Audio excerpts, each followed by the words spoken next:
तो ये है MS वर्ड कंप्लीट कोर्स का पार्ट नंबर 25 और इसमें हम कवर करेंगे मैक्रो को। मैक्रो के ज़रिए आप अपना काम बहुत ही फास्ट वे में कर सकते हैं। तो इसके लिए सबसे पहले हम क्या करेंगे, या तो आप व्यू में आ जाएं और यहाँ पर आपको मैक्रो का ऑप्शन मिल जाएगा, या फिर एक और तरीका है कि आप फाइल के ऊपर क्लिक करें, ऑप्शंस के ऊपर, और यहाँ पर आप कस्टमाइज रिबन के ऊपर क्लिक करें और यहाँ पर आप डेवलपर के ऊपर टिक कर दें और ओके कर दें। तो यहाँ पर आपको एक अलग से टैब मिल जाता है और इसके अंदर भी आपको यहाँ पर मैक्रोज़ का ऑप्शन यहाँ पर विजिबल होता है। तो मैं यहाँ पर व्यू में आ जाऊँगा और उसका मैक्रो रिकॉर्डिंग जब हम करते हैं, जैसे कि मैं यहाँ पर करता हूँ, रिकॉर्ड मैक्रो के ऊपर जब क्लिक करूँगा तो रिकॉर्डिंग से ये होता है कि हमारे तमाम स्टेप्स रिकॉर्ड हो रहे होते हैं और अगली बार हम सिर्फ एक शॉर्टकट की से या फिर एक क्लिक से हम वो सारा काम दोबारा से कर सकते हैं। यहाँ पर फॉर एग्जांपल मैं एक सिंपल सा लेआउट क्रिएट करता हूँ। उससे पहले मैं व्यू में जाता हूँ, मैक्रो के ऊपर क्लिक करता हूँ, रिकॉर्ड मैक्रो के ऊपर क्लिक करता हूँ। मैक्रो 1 इसका नाम रख देते हैं और कीबोर्ड से हम इसका जो शॉर्टकट है वो भी रख लेते हैं। जैसे कि मैं इसका शॉर्टकट आपने वो रखना है जो कि पहले इसका सॉफ्टवेयर में किसी और शॉर्टकट की का ना हो। तो फॉर एग्जांपल मैं कंट्रोल शिफ्ट और एक्स रख देता हूँ। मैंने ये रखा, कंट्रोल शिफ्ट एक्स असाइन किया और क्लोज़ कर देते हैं। तो हमारी जो रिकॉर्डिंग है वो शुरू हो चुकी है। तो अब हम आ जाते हैं होम में और यहाँ से हम साइज़ थोड़ा सा इंक्रीज़ कर लेते हैं। तो यहाँ पर मैंने लिखा फॉर एग्जांपल नेम, उसके बाद मैंने यहाँ पर कॉलन लिखा और उसके बाद मैंने यहाँ पर कुछ इस तरह से लाइन लगा दी। उसके बाद टैब किया और उसके बाद मैंने यहाँ पर क्लास लिखा, उसके बाद कॉलन और यहाँ पर मैं कुछ इस तरह से लिख देता हूँ। टैब किया दोबारा से और मैंने टेस्ट लिखा, यहाँ पर कॉलन और दोबारा से मैं यहाँ पर कुछ लाइन ड्रा कर देता हूँ। तो इस तरह से टैब किया, उसके बाद दोबारा से मैं लिखता हूँ टाइम और दोबारा से हम एक लाइन लगाएंगे। तो ये हमारे फॉर्मेट है वो क्रिएट हो गए। तो अब मैं क्या करता हूँ, इन सबको सिलेक्ट करता हूँ और यहाँ पर मैं इनको सेंट्रलाइज कर देता हूँ।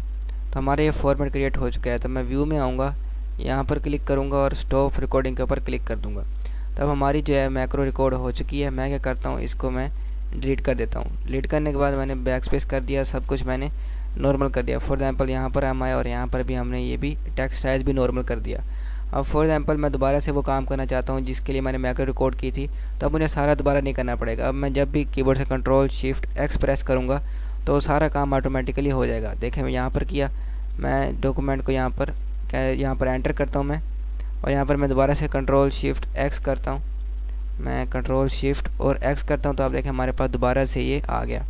तो यहाँ पर कुछ पहले से फॉर्मेटिंग इस तरह की थी कि हमारा साइज़ इंक्रीज़ था, तो इसलिए वो इस तरह का है। मैं कंट्रोल ए करता हूँ, बैक स्पेस करता हूँ और इसको हम 11 कर लेते हैं और इसको हम इधर कर लेते हैं। तो अब हम जितनी भी बार कंट्रोल शिफ्ट एक्स प्रेस करेंगे, एंटर करता हूँ कंट्रोल शिफ्ट एक्स, तो अब हमें इतना ज़्यादा वर्क नहीं करना पड़ेगा। हम 1 मिनट के अंदर अंदर सारा कुछ कर सकते हैं। जैसे कि इसको सेलेक्ट करता हूँ, फ़ॉन्ट साइज़ इसका थोड़ा सा सेट करना है तो 16 हो गया। तो इस तरह से अब मैं आपको दूसरी एग्जांपल देके दिखाता हूँ। तो यहाँ पर हम आते हैं व्यू में और उसके बाद हम जैसे कि हम फॉर एग्जांपल शॉर्टकट की से हम यहाँ पर फ़ॉन्ट चेंज करना चाहते हैं। तो उसके लिए हम आते हैं व्यू में, फ़िलहाल जो है कैलिब्री है तो व्यू में आता हूँ मैं और यहाँ पर मैक्रोस के ऊपर क्लिक करता हूँ, रिकॉर्ड मैक्रो के ऊपर क्लिक करता हूँ, कीबोर्ड के ऊपर क्लिक करता हूँ, या फिर मैं कीबोर्ड के ऊपर क्लिक करता हूँ और उसके बाद यहाँ पर मैं कंट्रोल शिफ्ट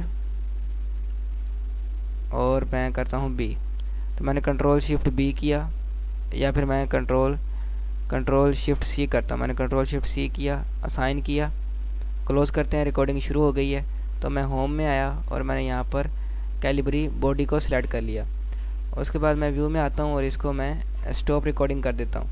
और उसके बाद मैं दोबारा से यहाँ पर क्लिक करूँगा और रिकॉर्ड मैक्रो के ऊपर क्लिक करूँगा कीबोर्ड के ऊपर, और यहाँ पर अब की बार मैं कंट्रोल शिफ्ट और जी कर देता हूँ। उसके बाद इसको असाइन किया, क्लोज़ किया, रिकॉर्डिंग शुरू हो गई। होम में आया, यहाँ पर मैंने जॉर्जिया कर दिया और यहाँ पर व्यू में आके दोबारा से मैं इसको स्टॉप रिकॉर्डिंग कर देता हूँ।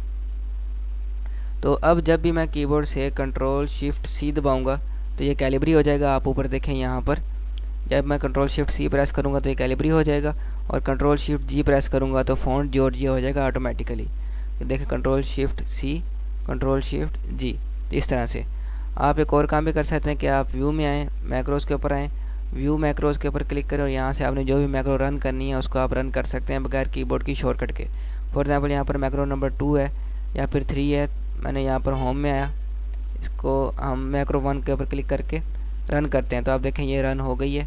उसके बाद एंटर करता हूँ मैं और उसके बाद दोबारा से हम क्लिक करते हैं व्यू मैक्रोज के ऊपर। यहाँ पर होम में देखें, यहाँ पर पहले जॉर्जी है तो मैं व्यू में आया, यहाँ पर आया, व्यू मैक्रोज के ऊपर क्लिक किया, मैक्रो नंबर 3 रन किया तो अब हम होम में आते हैं, यहाँ पर जॉर्जिया आ गया।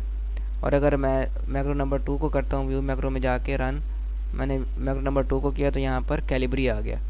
और ये आप जो शॉर्टकट की हमने क्रिएट किए थे उनसे भी कर सकते हैं, कंट्रोल शिफ्ट सी, और देखें कैलिब्री हो गया। अगर कंट्रोल शिफ्ट जी से जॉर्जिया हो जाएगा, और कंट्रोल शिफ्ट एक्स से ये सारा कुछ लिखा हुआ आ जाएगा। तो आप इसका जो फ़ॉन्ट है उसको आप अगर यहाँ से 16 करेंगे तो ये सारा कुछ ये इस तरह से ठीक हो जाएगा। और इसका जो फ़ॉन्ट है वो अगर हम कंट्रोल शिफ्ट सी करते हैं तो ये हमारा फ़ॉन्ट चेंज हो गया। तो देखें मैक्रो के ज़रिए हम अपना काम कितना आसानी से कर सकते हैं। तो इस तरह से आप MS वर्ड में मैक्रो का इस्तेमाल कर सकते हैं। इस तरह की मज़ीद वीडियोज़ के लिए आप चैनल को सब्सक्राइब कर सकते हैं। I will see you in the next video.